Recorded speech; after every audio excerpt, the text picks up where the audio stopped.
Dr. Xavier Coleman adjusted his tie in the faculty lounge, his reflection staring back at him through the glass.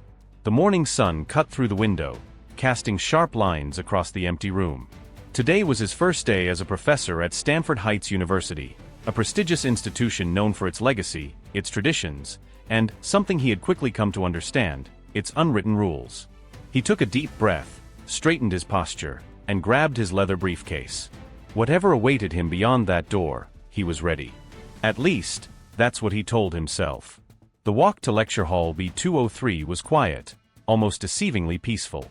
But the moment he pushed open the door, he felt it, that subtle shift in energy, the kind that didn't need words to be understood. The noise in the room dropped, not completely, but just enough to be noticeable. 30 pairs of eyes turned toward him. Some were curious, others indifferent, a few assessing. He walked to the podium, placed his laptop down, and faced them with a calm, unwavering expression. "Good morning," he said, his voice even but firm. "I'm Dr. Coleman, and this is your introduction to political theory." A few students exchanged glances, some whispering under their breath. And then from the third row, a voice smooth, confident, laced with something just shy of amusement. "Professor Coleman, huh? Thought you'd be older." A few chuckles rippled through the room. Xavier didn't need to look to know who had spoken. He had done his research. He knew exactly who he was dealing with. Blake Holloway. The name carried weight at Stanford Heights. Son of a wealthy donor, captain of the debate team, a senior who walked through these halls like he owned them, and in some ways he did. His father's name was etched into buildings across campus. People listened when he spoke, and when he didn't like someone, well, that person didn't last long. "Xavier met Blake's gaze. Unfazed." "I'd say you'll get used to it," he replied smoothly. "But this class isn't about me. It's about the material. So let's begin." The smirk on Blake's face faltered, just for a second. But that was enough. Xavier clicked to the first slide, and just like that, the moment passed. The laughter faded, and the room settled into silence. At least for now. The first half of the lecture went smoothly. Xavier laid out the syllabus, covered expectations, and introduced the foundations of democracy. Most students followed along, nodding, taking notes. But then came the small disruptions. A whisper here. A stifled laugh there. Nothing obvious. Nothing that could technically be called disrespectful. But Xavier had been teaching long enough to recognize the signs. He glanced toward the back row. Blake and his group. Feet up on the chairs in front of them. Barely pretending to listen. For now, he let it go. "All right," Xavier said, closing his laptop. "Let's talk about Plato's Republic. How does Plato describe justice in an ideal society?" Silence. Some students shifted uncomfortably. Then from the back, Blake's voice cut through the room, dripping with casual arrogance. "Depends. Are we talking about actual justice, or just what people like to hear?" More chuckles. Xavier leaned against the desk, studying him. "That's an interesting distinction," he mused. "Are you suggesting that people only believe in justice when it benefits them?" Blake's smirk wavered, not much, but enough for Xavier to see it. For a brief second, he seemed to consider his next words.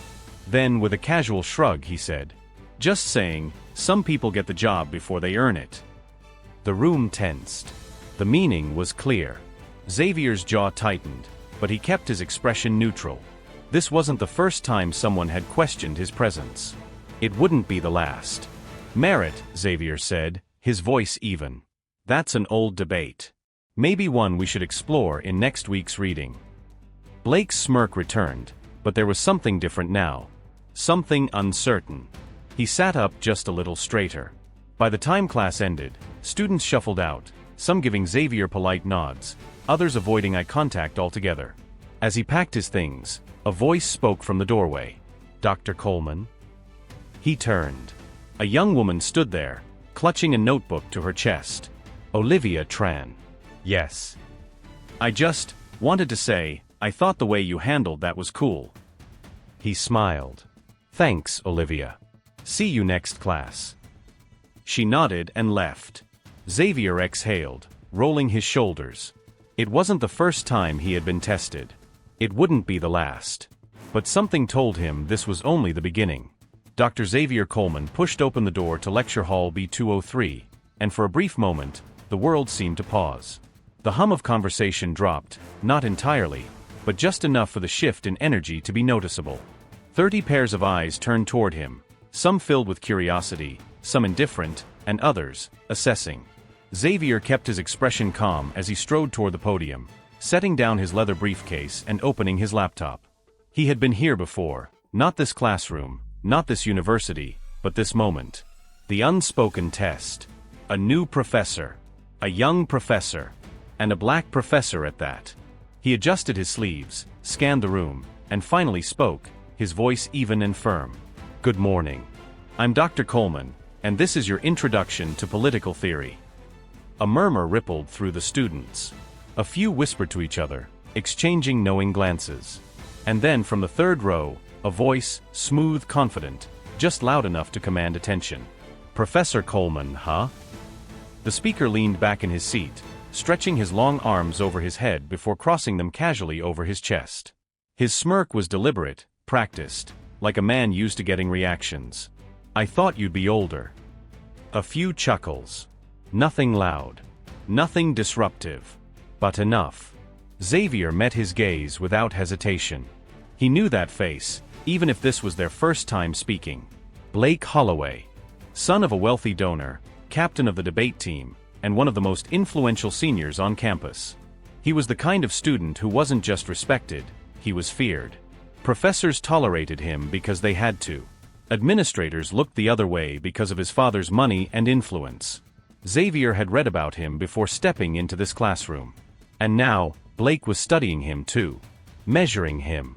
Xavier allowed the silence to stretch just long enough for the weight of the moment to settle. "I'd say you'll get used to it," he replied, his voice smooth. "But this class isn't about me. It's about the material. So let's begin." Blake's smirk flickered, but only for a second. The moment passed. Xavier clicked to the first slide, and the class moved forward. For now. The first few days passed without major incident. Xavier taught his lessons, assigned readings, and led discussions. Most students engaged, some genuinely interested, others simply doing what was required. But there was something else. A shift in the air. Little things. Barely noticeable if you weren't looking. The whispers, always just low enough that he couldn't make out the words. The stifled laughs, passed between students with careful glances. The way certain students, always the same ones, would lean back in their seats, arms folded, smirking just enough to show they weren't really listening. It was calculated, subtle, deliberate. He knew exactly who was behind it. By Friday, it escalated. Xavier walked into Lecture Hall B203 with his usual routine. Briefcase in one hand, coffee in the other. Some students were already seated, flipping through notes or scrolling through their phones. He reached the podium, opened his laptop, and froze. Something wasn't right. The screen wasn't showing his carefully structured slides on John Locke and the social contract. Instead, an altered image filled the screen.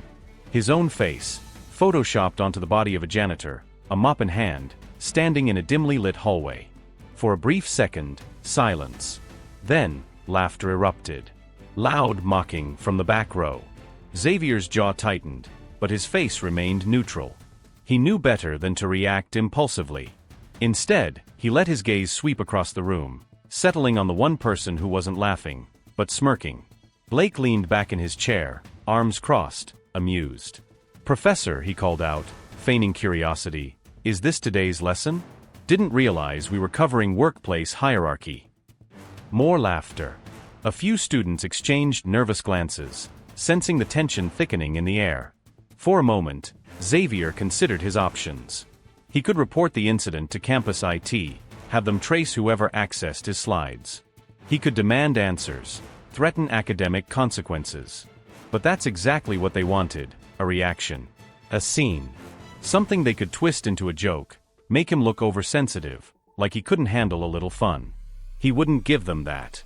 Instead, Xavier took a deep breath, calmly unplugged the projector, and turned back to the class as if nothing had happened. Interesting choice of imagery, he mused. I just hope whoever made this put half as much effort into their essay on Hobbes." The room fell silent. A few students exchanged uncertain glances. The laughter died down, replaced by something different. Blackes smirk faltert. Xavier tapped his laptop once, and within seconds, his real slides reappeared on the screen. He turned back to the class, his expression unchanged. "Now," he said, voice even, "let's begin." Blake sat up straighter. He hadn't expected that. But this was only the beginning. Xavier walked across campus early Monday morning, the crisp autumn air sharp against his skin. He had planned to spend the morning preparing for class, refining his lecture, and reviewing student submissions. But as he reached his office, his steps slowed.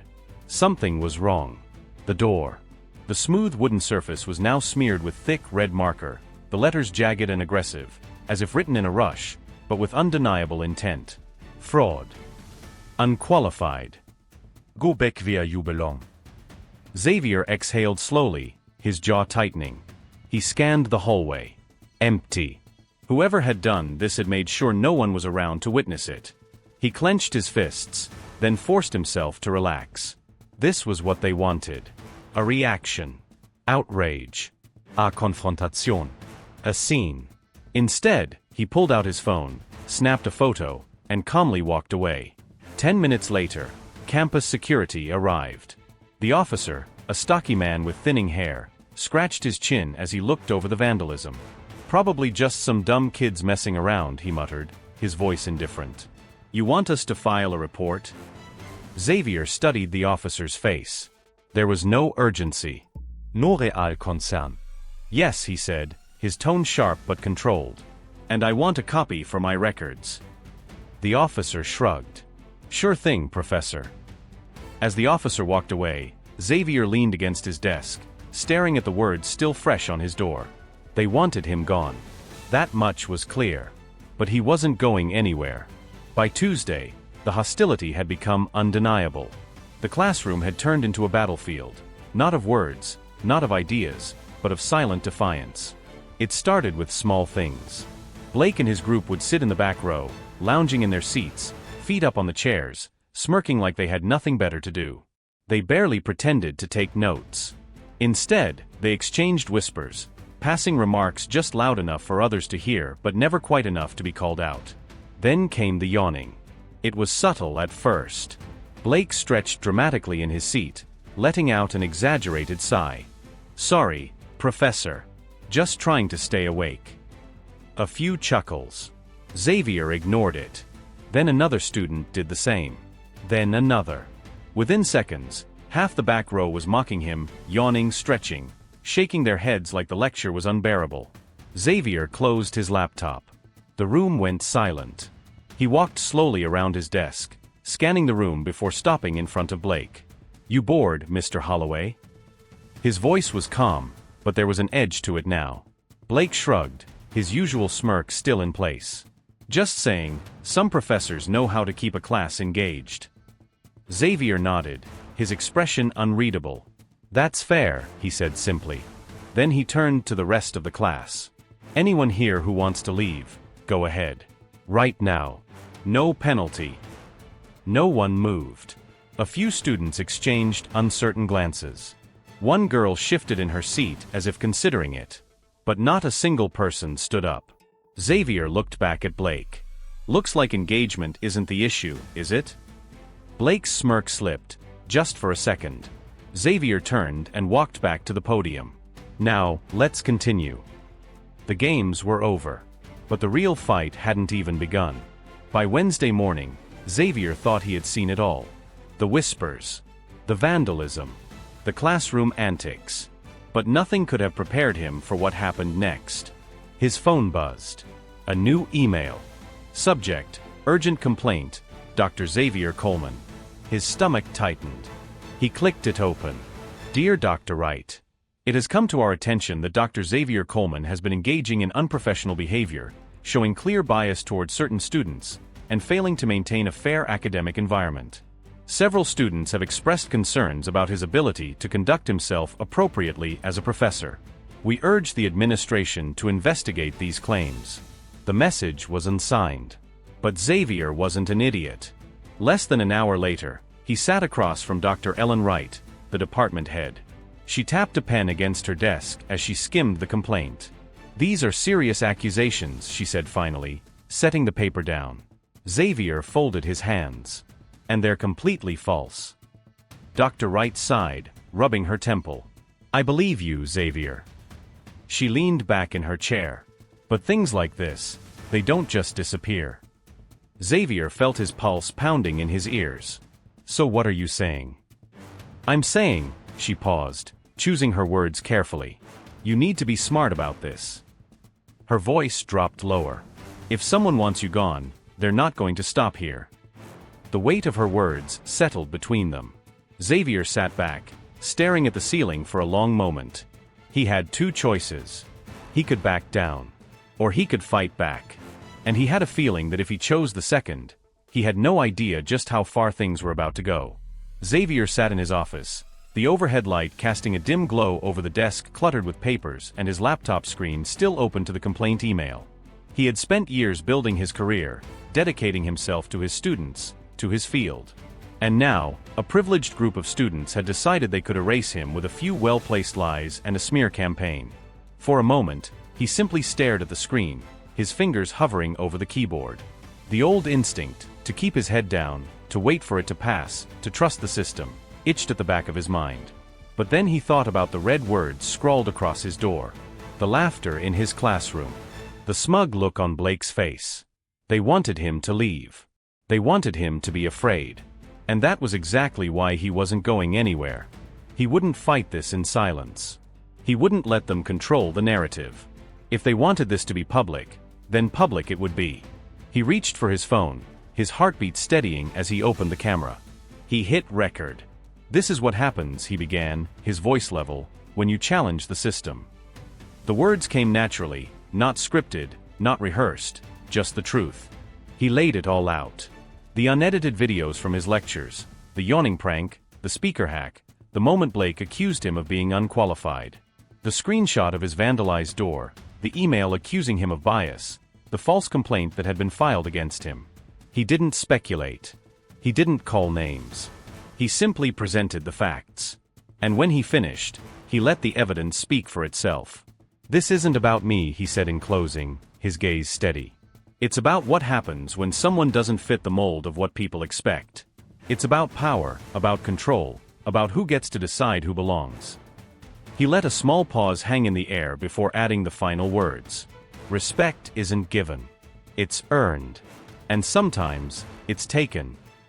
With one final breath, he clicked upload. Then, he waited. It didn't take long. By the time the sun rose the next morning, his phone was vibrating nonstop.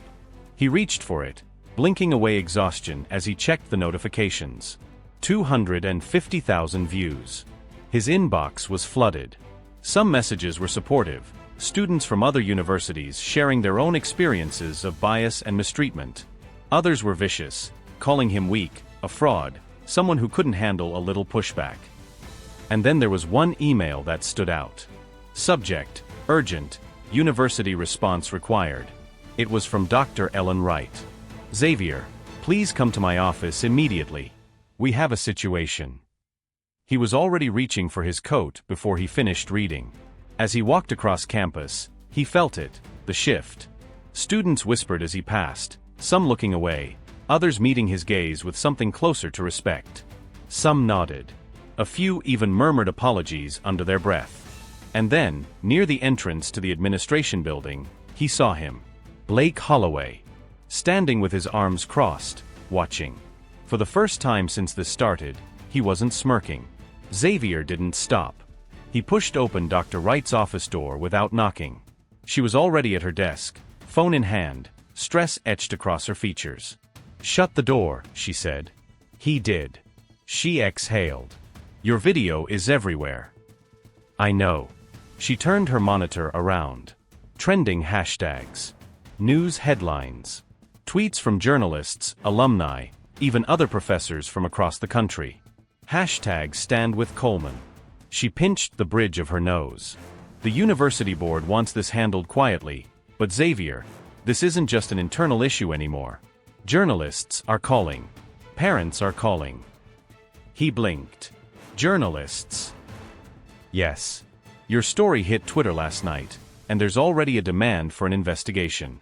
Not just into your situation, but into the entire culture at this university. For a moment, Xavier just stared at the screen. He had wanted to clear his name. But now? Now it was bigger than him. Dr. Wright leaned forward. The administration has no choice but to act, she said. There will be a meeting. Official disciplinary hearings. Xavier folded his arms. For who? Her lips pressed together. For the students involved. By lunchtime, the university had released a statement. It was carefully worded, corporate talk about reviewing concerns and upholding campus integrity. But the most important line was buried in the middle. A formal inquiry will be launched into reports of misconduct within the student body. That was the moment the ground shifted. Blake Holloway wasn't laughing anymore. But he wasn't going down quietly either. That afternoon, Xavier's phone buzzed with a text from Olivia Tran. They're waiting for you outside the student center. Be careful. Xavier didn't need to ask who they were. When he stepped onto the quad, the crowd was already forming. Students. Some holding up their phones, recording. Others whispering. And in the center of it all, standing tall, was Blake Holloway. His usual arrogance had sharpened into something nastier. Xavier met his gaze, his expression unreadable. Something you need, Mr. Holloway? Blake let out a mocking laugh, shaking his head. Oh, so now you want to act like the big man. Xavier didn't respond. He let the silence stretch. Blake's smirk wavered. You're a joke, you know that? Blake sneered. A bunch of nobodies online think you're some kind of hero, but we all know the truth. You're just another professor who can't handle a little criticism. Xavier studied him for a long moment. Criticism. His voice was calm, cutting. Is that what you call hacking my slides? Vandalizing my office? Filing a false complaint against me? Blake scoffed. Oh, come on. You really think anyone believes that? You're just playing the victim because you know you don't belong here. The crowd murmured. Some in agreement. Some shifting uncomfortably. Xavier exhaled slowly. Then, in a voice measured and steady, he asked, Do you know why this has escalated the way it has? Blake frowned. What? Why this isn't just some private disagreement anymore? Why people are talking about this across the country? Blake rolled his eyes. Because you made a spectacle out of nothing. Xavier shook his head. No, he said. It's because people recognize what's happening. And they know it's bigger than just you and me. The crowd stilled. Xavier took a step closer. His voice stayed even, but there was an edge now. You thought you could humiliate me. That if you pushed hard enough, I'd break. That I'd pack up and leave quietly. He let the words sink in. But I didn't. And now? You don't know what to do. Blake's fists clenched at his sides. He opened his mouth, to throw one last insult, one last jab. But then he hesitated. Because he knew. He had lost. The official announcement came early Monday morning. A formal investigation had been launched. The university's statement was carefully worded, filled with phrases about upholding campus integrity and ensuring a fair academic environment. But the real message was clear. This wasn't going to be swept under the rug. The names weren't listed, but everyone knew. Blake Holloway. His group. For the first time since this all began, they weren't the ones in control. By noon, the news had spread across campus. The hushed whispers in the hallways, the stolen glances, the way some students couldn't quite meet Xavier's eyes anymore, it all told him the same thing. The tides had turned. In his inbox, the emails were different now. Some were from students he had never even spoken to. Dr. Coleman, I should have said something sooner. I'm sorry. I was in your class last year. I saw what they did. I didn't do anything. And now I regret it. I never realized how much power some students think they have over their professors. Thank you for standing up for yourself. Xavier read each one carefully, his fingers hovering over the keyboard. Some messages, he responded to. Others, he simply sat with for a moment before moving on. He wasn't sure if winning was the right word for what had happened. But what he did know was this: something had shifted. The silence of complicity had broken. People were paying attention now. That afternoon, Xavier walked into lecture hall B203. For the first time in weeks, the air felt different. No vispas. No stoulen glances. No laughter waiting to explode at his expense. Just students, sitting at their desks, waiting for class to begin. As he walked to the podium, a few students gave him nods of acknowledgement, small, but meaningful. Olivia Tran sat near the front, notebook open, ready. Even some of the students who had once mocked him now sat quietly, their expressions unreadable. Xavier set his laptop down, looking out at them. He could feel it, the weight of everything that had happened still lingering in the room. But it wasn't the same. This wasn't a test anymore. This wasn't about power plays or control. It was about what they were here to do. Xavier exhaled, then smiled. "All right," he said, his voice steady. "Let's get back to learning." And this time, everyone listened. Respect is not given. It is earned. And sometimes, when people try to take it from you, you have to fight for it. Xavier Coleman didn't walk into that university looking for a fight. He didn't come to Stanford Heights to prove himself to anyone. He came to teach, to challenge students, to spark conversations that mattered. But the world doesn't always let you exist on your own terms. Sometimes, it decides you don't belong before you've even said a word. And sometimes, it will do everything in its power to push you out. What happened to Xavier wasn't just about him. It wasn't just about Blake Holloway, or a classroom full of students, or a university trying to protect its own image. It was about something bigger. It was about who gets to be respected, who gets to stand at the front of the room, who gets to speak and be heard, without having to fight for every word. But Xavier made a choice. He chose to stand his ground. And because he did, people woke up. Some saw themselves in him. Some saw themselves in his silence, in all the times they let things slide, let injustices go unanswered because it was easier that way. And some? They saw themselves in Blake Holloway, in the way power is wielded without consequence, until one day, someone decides enough is enough. The truth is, this isn't just a story about a professor who was bullied. It's a story about resistance, about refusing to back down, about what happens when you finally push back, and the world has no choice but to listen. So now, ask yourself, if you were in Xavier's place, what would you have done? Would you have walked away? Or would you have fought back?